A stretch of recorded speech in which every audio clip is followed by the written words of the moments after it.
technology. I think this is also one major issue in Taiwan because not so many job opportunities for young students. Therefore, we have to think about these issues. And the and second one, and the last one, we think about, we don't like to do the Me Too satellites because we have a lot of satellites have been developed by leading country, also emerging country. How Taiwan can make difference in our satellite program? This is one of the major issues we have to consider. Because of time limitation, I just abbreviate to address the detail. I will not address the detail about that. I think the first one is we have to have very clear the space-time technology development architecture, such as NSPO have to be responsible at system level, university have to be responsible for science segments, and some research institute they have to be responsible for launch, such as that. So this is we already have very clear understanding and definition of this kind of architecture. And second one is the force and manpower.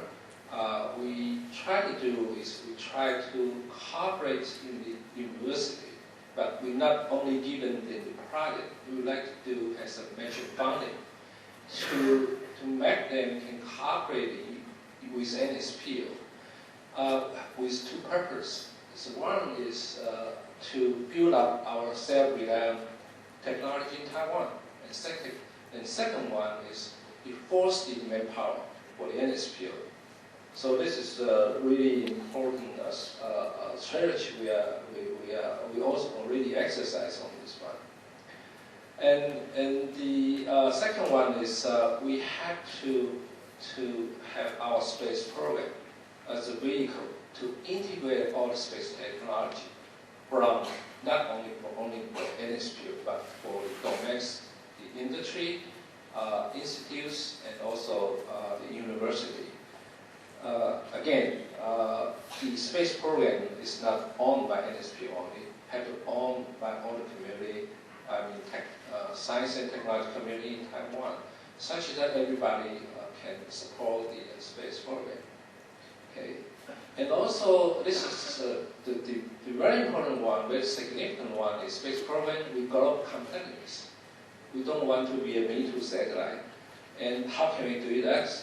Therefore, we have to fully utilize core competence of the domestic industry with the global competitors, such as the semiconductors, such as computer, such as the image sensor, micro or nano electronics, and even for many technologies. And the next one we, as I mentioned, we established cooperation laboratory university to fulfill the force and manpower. Also, they provide key component to NSPO. And technology developed nomads in first place at NSPO. We're pretty focusing on the infrastructure establishment. And NSPO we focus on system level integration capability.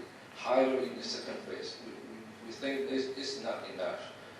We have to focusing on such as the Earth observation payload key component development, and also some key spacecraft component development as well. Of course, we keep the system engineering capability. Next topic I'd like to mention is the NSPO perspective on Earth observation mission. You probably already know we already operating the Formosat 2 for 7 years. Currently, we are developing the Formosat 5. By the way, I think it's the same as every space country with space program. We started the Earth observation, Earth and remote sensing program very early. We have the Formosat 1 called ocean color images. just for your reference, to remind you, NSPO have the first instrument on remote sensing.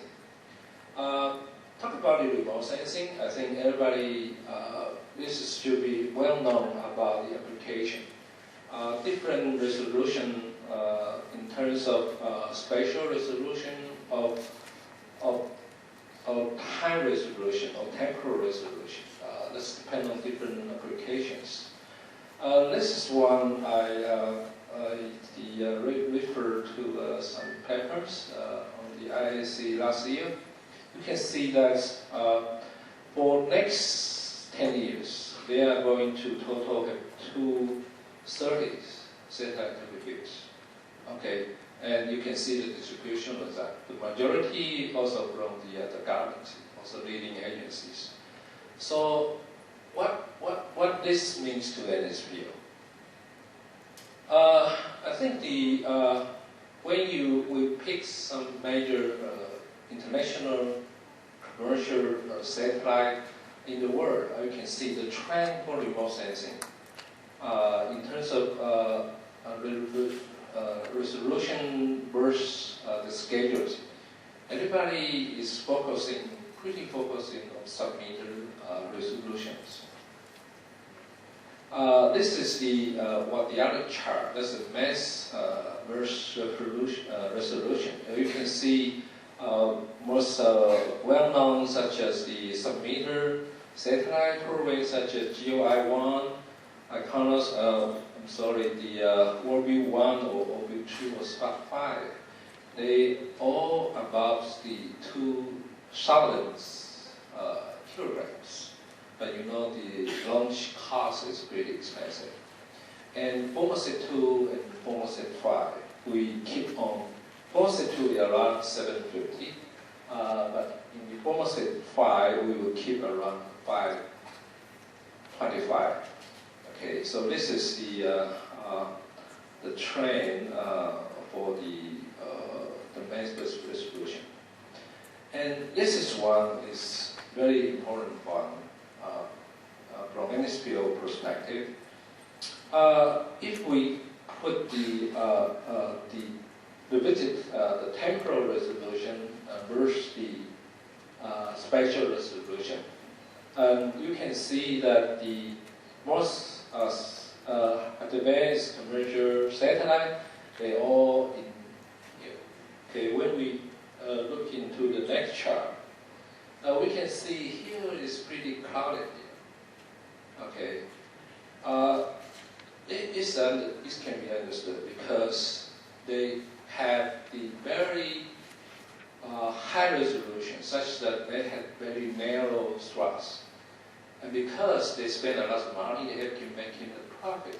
Therefore, they do need very intensive, very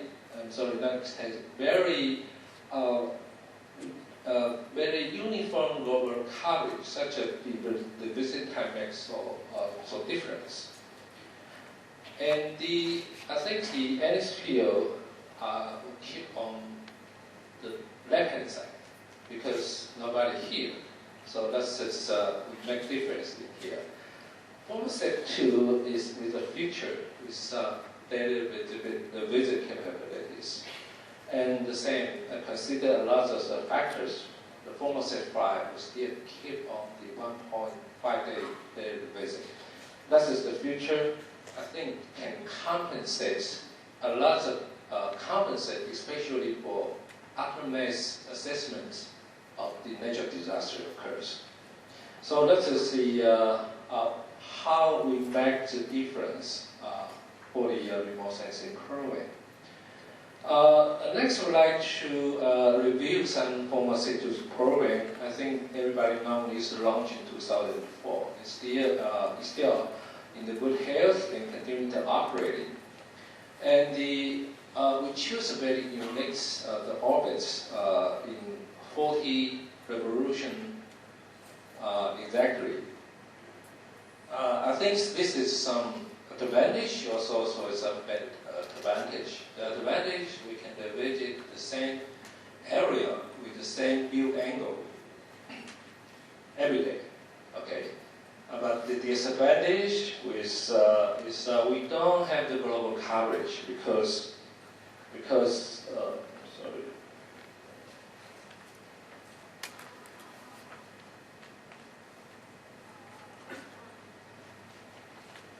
Because we don't have global coverage. This is 45 field regards in here. So sometimes in here you cannot see it. Okay.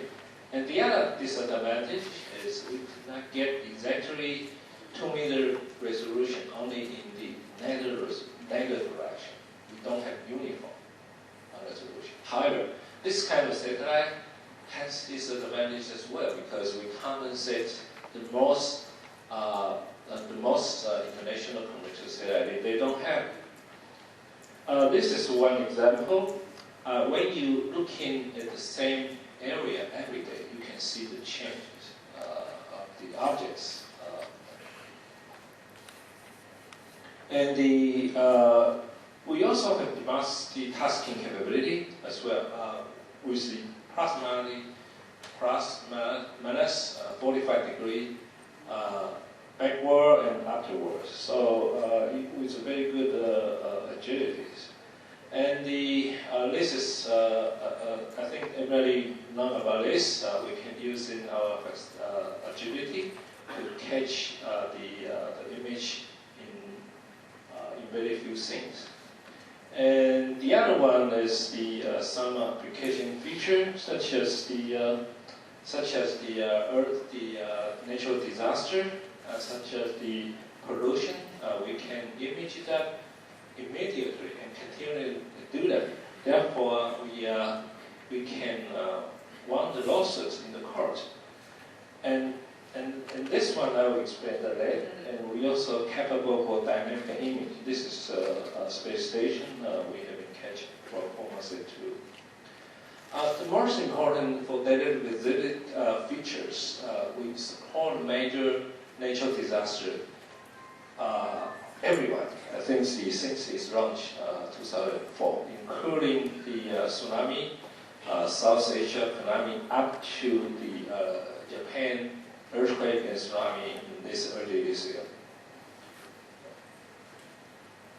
And the NASA also used a lot of our pictures for California wildfires and also the Susan earthquake. It showed a very good image because we continuously visit it. Therefore, we can see the lake formation after the disaster.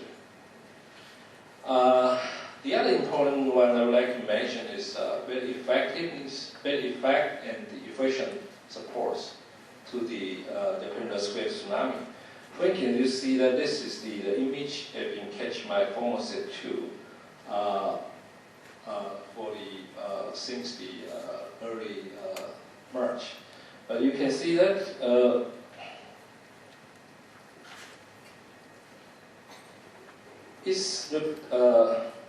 somebody may be questioning the tsunami and earthquake was occurred in March 11th. However, everybody should know they have an earthquake with 7.0 magnitude happened in 1 day before. Because in this field has have mechanism, we can trigger our imaging everywhere in case there has earthquake magnitudes over 7.0. Therefore, we have complete signatures of the Japanese, especially for Sendai and also for the, I don't know how to say that, White or something, the Yenzhou Xian. Okay? So we can see we have March 10th, 11th, 12th, and so on. So this is, that's why we say this is very effective and effective for this kind of satellite. This is the tsunami. You can see this is the picture on the March 11th because we are passing the Japan around 10 o'clock in the morning. However, the earthquake was happening 2:30 around 2:30 local So therefore, it's still not happening yet. So this in